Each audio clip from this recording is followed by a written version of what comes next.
Dacă medicul ți-ar recomanda radioterapie, primul gând ar fi că asta este ultima soluție sau că e cea mai gravă situație? Aceasta este cea mai des convingere întâlnită în cabinet, dar și în mediul online.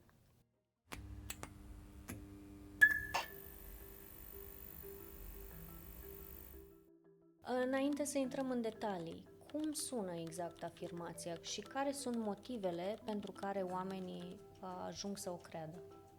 Oamenii ajung să creadă astfel de lucruri pentru că ei susțin că radioterapia este o soluție de ultim resort. Dacă medicul îi recomandă, înseamnă că s-au epuizat toate celelalte opțiuni, chirurgia, chimioterapia, orice tratament curativ. O versiune care circulă frecvent sună aproximativ așa: dacă ți se face radioterapie, înseamnă că nu mai e nimic de făcut. Această convingere vine cel mai adesea din experiențele reale și vizibile pe care pacienții le întâlnesc pe secția de radioterapie.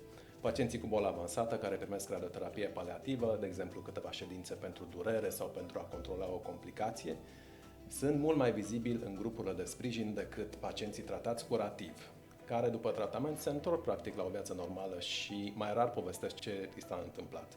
Nu e o convingere inventată, e o concluzie dintr-o informație parțială. Ce emoții crezi că stă în spatele acestei convingeri? De ce oamenii ajung să o creadă chiar și atunci când medicul le explică altceva? Este o chestiune complet de înțeles. Când auzi pentru prima dată de cuvântul radioterapie, activezi tot ceea ce ai văzut, ce ai auzit despre acest lucru. Și de cele mai multe ori, ceea ce ai văzut sunt cazuri de oameni care nu s-au mai recuperat. Creierul nostru nu face statistică în acel moment. El funcționează, evident, prin exemple, prin poveștile pe care le-a auzit din altă parte. Și dacă poveștile disponibile sunt despre pierdere, concluzia se întărește automat. Și în același timp, tocmai pentru că înțelegem acest lucru, putem să privim mai atent la ceea ce spune cercetarea clinică. Există totuși un sâmbure de adevăr în afirmația aceasta. Radioterapia chiar se folosește și în situații avansate? Da, absolut.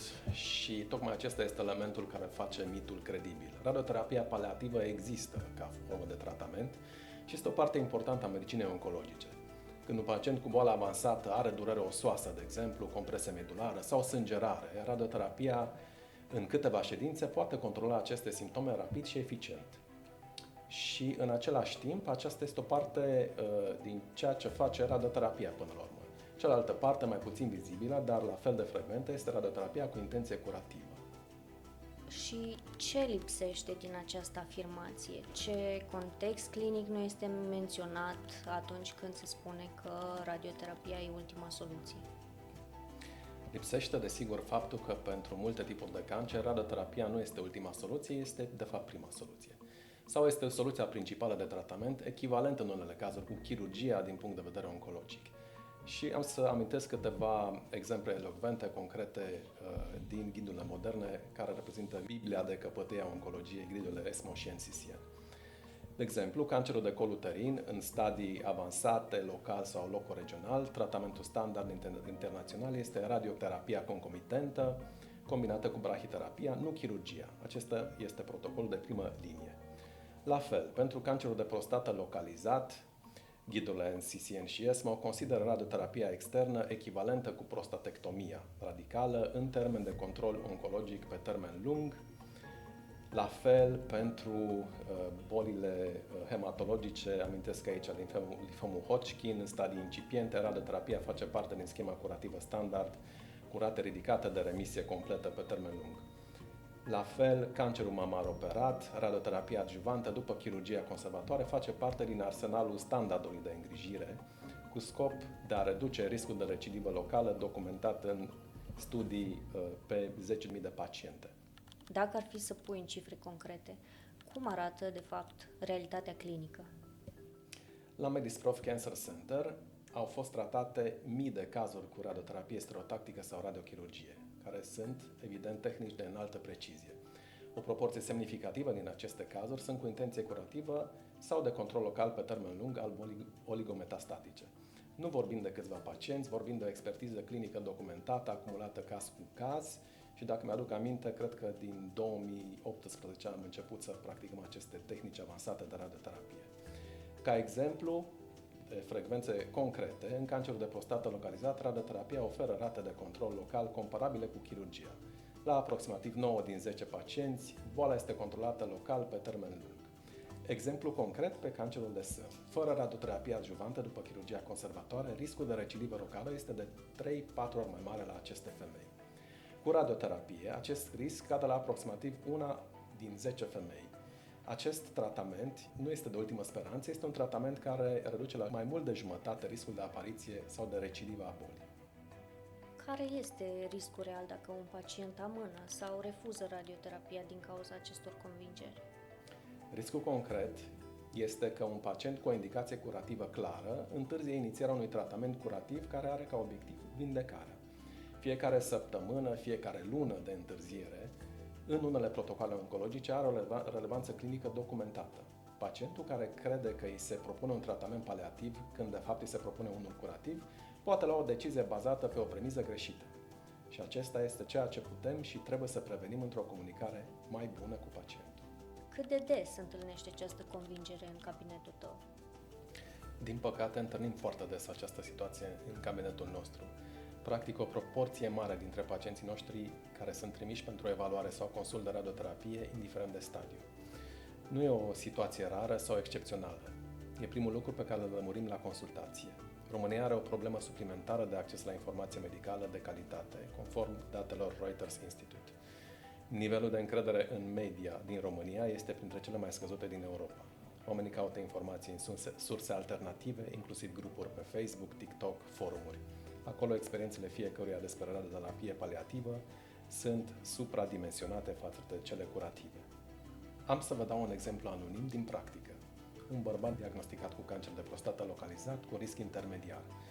La prezentarea planului terapeutic în cabinetul de consultații, i-am explicat ambele opțiuni de tratament, chirurgia și radioterapia exclusivă. Practic, aceste două metode de tratament sunt echivalente din punct de vedere oncologic. Și că alegerea se face pe baza profilului de efecte secundare și, nu în ultimul rând, al preferințelor personale ale pacientului. Pacientul a perceput recomandarea de radioterapie ca un semnal că nu mai este operabil, că este în afara resurselor de tratament. A solicitat o a doua opinie chirurgicală, întârziind astfel inițierea tratamentului cu câteva luni, motivat de convingerea că radioterapia ar fi varianta de rezervă. După o discuție detaliată, am explicat pacientului care a înțeles că radioterapia exclusivă este o opțiune curativă de primă linie, echivalentă cu chirurgia în acest caz, nu o alternativă mai slabă. A optat în cele din urmă pentru această metodă de tratament, radioterapia.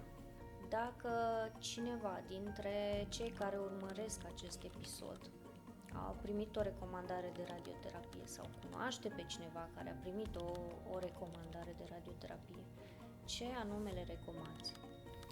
Cel mai util lucru pe care îl poate face cineva în acel moment este să întrebe direct medicul radioterapeut în cabinet. Care este obiectivul acestui tratament? Este vorba de un tratament curativ, de vindecare sau un tratament paliativ?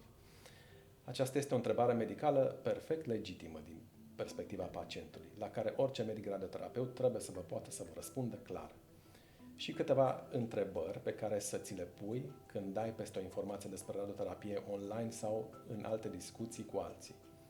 Și anume, cine a publicat această informație, din partea cărei specialități vine, e vorba de un medic radioterapeut cu experiență clinică documentată sau cineva care descrie această experiență prin propria prismă, care poate fi complet diferită de situația mea. Cazul pe care îl citesc sau îl aud descrie o situație similară cu a mea. Este vorba de același tip de cancer, aceeași stadiu, are aceeași indicație terapeutică. Nu există doi pacienți care să aibă aceeași traseu din punct de vedere al tratamentului curativ. Dacă radioterapia ar fi cu adevărat doar un tratament de ultimă speranță, de ultimă intenție, de ce ghiduri internaționale, ESMO și NCCN o recomandă ca o metodă de primă linie pentru cancerul de col uterin, cancerul de prostată sau limfomul Hodgkin și multe alte localizări oncologice. Acum că ai auzit toate aceste informații, dacă ai aflat că radioterapia poate fi tratamentul principal cu scop de vindecare pentru situația ta, ar schimba asta felul în care privești această recomandare de la medic?